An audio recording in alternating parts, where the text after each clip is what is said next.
Greetings all. In the next couple of sections, we are going to be working on art skills and processes. Now, I give you these assignments to do because I want you to experience what your students will experience when you teach them the difference, for example, between art process and art product. In this first section, we are going to do a fun little challenge which explores the process of making art. And the reason that this is important is because it allows us to really explore our creativity. With no specific outcome, we have a tendency to be more free because we're not worried about somebody grading us. Okay, so process art is a really valuable tool to help our students to explore how far they can push the boundaries, understanding that there's no right or wrong, and just really feeling free. Um, and it allows them to use their creative thinking skills even more.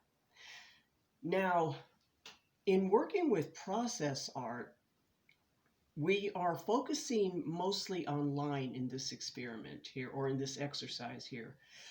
What we're going to do is set up a still life and keep it really simple. Here I've just got a hat, and this is going to be my subject. Now, I'm going to set it up in front of me, and in a way that I am forced to look at it, I've got a paper here on the wall, and that's what I'm going to be drawing on. And I've just got a regular number 2 pencil. I have got to force myself to keep my eyes on this hat while I'm drawing an outline of it in a continuous line if possible. So I'll choose a starting point on my subject, and then I will just start drawing what I see. Now, this is really a cool exercise because it forces you to think about what you see and not what you think you know. If I look at this and I see a hat, I know how it is shaped. However, if I am drawing it, I am forced to really see the lines, the shade. I'm forced to see the contours. I'm forced to look at negative space in order to really get an idea of what I'm looking at. So this is about a 20-minute little exercise. You can stop and start over as many times as you like until you feel comfortable just kind of drawing it. And again, now hopefully I won't draw all over the wall. And I've set up something simple in a room because not everybody has studios or studio space. So I've got my subjects just sitting on a small table. I've got my paper here on the wall, just pinned to the wall. And I'm just going to start sketching.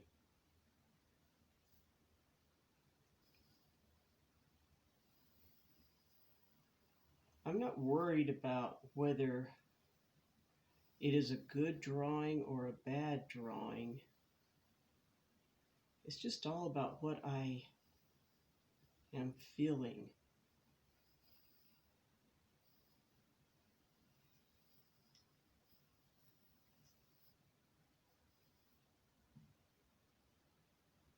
Okay, now I'm going to look.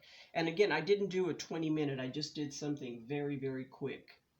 It doesn't matter what it looks like. It matters how you are translating what you see through your brain and to your hand.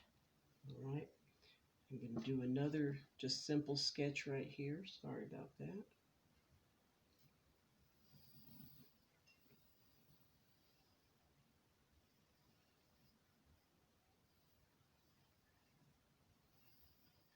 And I can feel that I'm really tempted to look over at the paper, but I am forcing myself not to.